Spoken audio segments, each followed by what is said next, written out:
Assalamualaikum warahmatullahi wabarakatuh. Selamat datang kembali di channel cerita horor Bendy Story.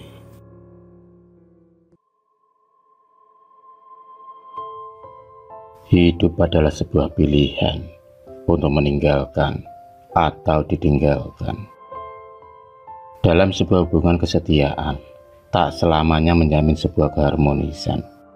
Karena pada kenyataannya rasa itu akan sirna seiring berjalannya waktu. Siang itu Anis masih duduk termenung di kursi rodanya.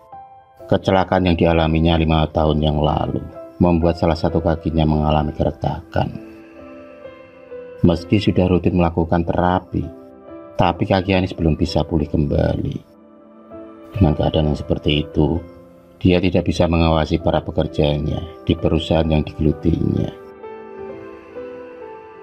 Sebagai owner produk kecantikan, Anis bisa dibilang wanita yang sukses. Itu terbukti dengan banyaknya harta yang dimilikinya.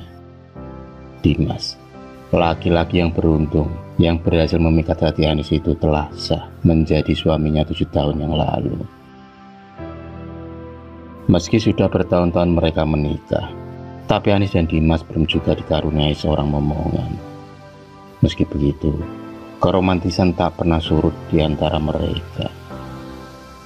Itu terbukti dengan sikap Dimas yang selalu setia menemani Anis meski dalam keadaan sakit. Tapi kesetiaan itu akhirnya kandas dengan hadirnya orang ketiga yang secara diam-diam Dimas telah bermain api. Dimas terlalu pintar menutupi kesalahannya. Suatu hari, Dimas berpamitan untuk pergi mengunjungi ibunya yang sedang sakit. Anis pun mengizinkannya. Anis tak pernah ada rasa curiga kalau dia telah dibohongi, karena dia tahu ibu mertuanya menderita penyakit jantung yang bisa kambuh kapan saja. Saat sedang menonton TV, tiba-tiba suara HP-nya berbunyi. Ternyata Dimas menelpon untuk meminta transferan uang 50 juta. Kata Dimas, uang sebanyak itu akan dipergunakan untuk pengobatan ibunya. Tentu saja Anis menyetujuinya, karena bagaimanapun juga ibu mertuanya sudah dianggap seperti ibu kandungnya sendiri. Tapi belum sempat Anis mentransfer uang, dia lebih dulu ingin menengok ibu Dimas. Anis pun berangkat bersama sopir pribadinya menuju rumah ibu Dimas. Hingga setelah 6 jam perjalanan, akhirnya Anis sampai juga di tempat tujuan. Pandangan matanya tertuju pada tenda pelaminan. Dekorasi ruangan yang bernuansa merah marun itu tampak indah dan megah. Anis mencoba perlahan mendekat, memastikan siapa pasangan pengantin yang duduk di pelaminan itu. Karena Anis yakin kalau iparnya sudah menikah semua. Bagai petir di siang bolong, Anis mendapati laki-laki berparas tampan itu duduk bersanding dengan wanita lain. Mereka saling melempar senyum bahagia. Dialah Dimas, suaminya, yang berikrar di depan penghulu mengucapkan janji suci pernikahan. 7 tahun yang lalu itu kini telah berkhianat. Anis mundur perlahan sambil mengambil foto di kamera HP-nya. Segera dia memasang story WA-nya dengan foto suami beserta madunya. Anis menangis terisak-isak, tapi dia tetap kuat melihat kenyataan di depan matanya.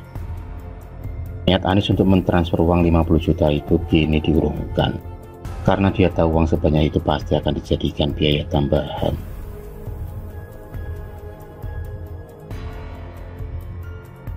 Yang ada di benak Anis sekarang hanya ingin memasang strategi membalas ketidakadilan yang dialaminya sekarang. Pak Darto, sopir pribadinya, tahu betul perasaan majikannya itu, tapi dia hanya berani menatap wajah Anis dari kaca mobil. Setelah beberapa hari, Pak Darto mendapati Anis sering murung dan menangis. Maka Pak Darto memberanikan diri menawari Anis untuk menyelesaikan masalahnya. Awalnya Anis ragu akan tawaran dari Pak Darto, tapi setelah berpikir panjang, akhirnya dia pun memutuskan untuk ikut sopirnya itu ke rumah Mbak Dasi. seorang wanita tua dengan segala kekuatan yang dimilikinya.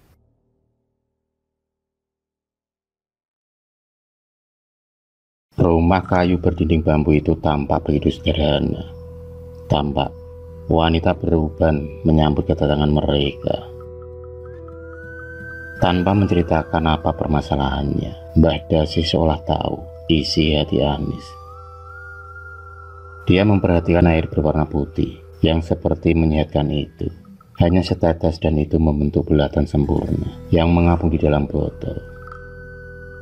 Kata Mbah Dasih, air berwarna putih itu tidak akan langsung mematikan korban, tapi akan membuatnya menderita perlahan-lahan. Setelah Anis mendengar perkataan dari Mbah Dasih, dia pun tertarik untuk segera memberi mahar. Rasa benci terhadap suaminya itu membuat akal sehatnya sedikit nekat. Apalagi setelah apa yang dia berikan untuk Dimas dan juga keluarganya selama ini.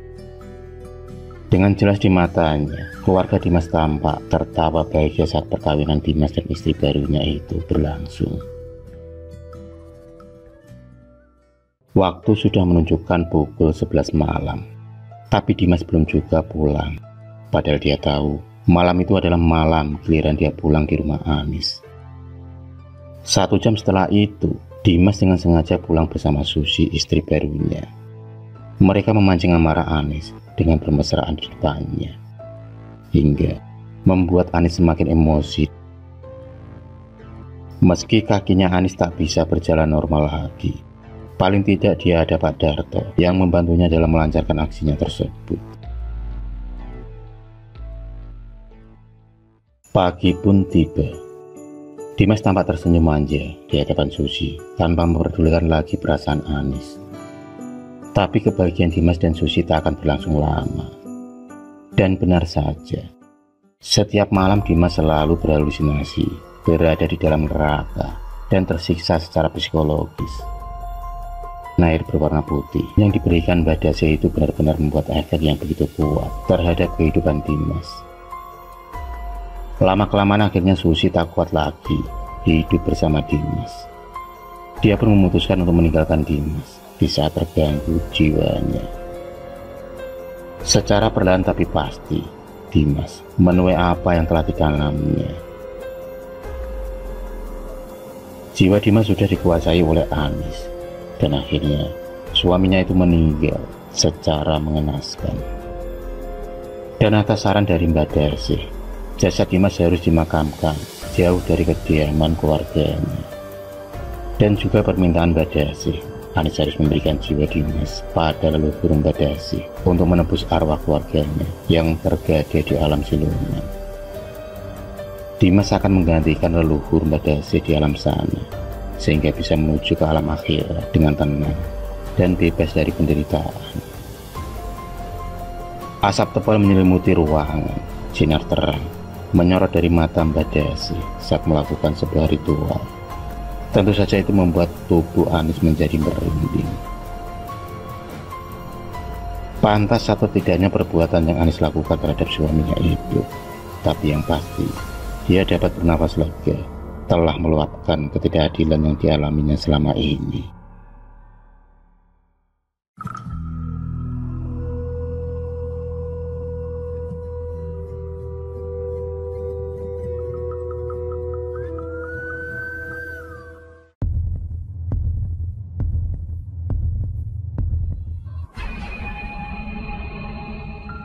Terima kasih sudah menonton video cerita bergambar ini. Klik subscribe untuk terus berlangganan video-video cerita bergambar selanjutnya. Semangat berkarya.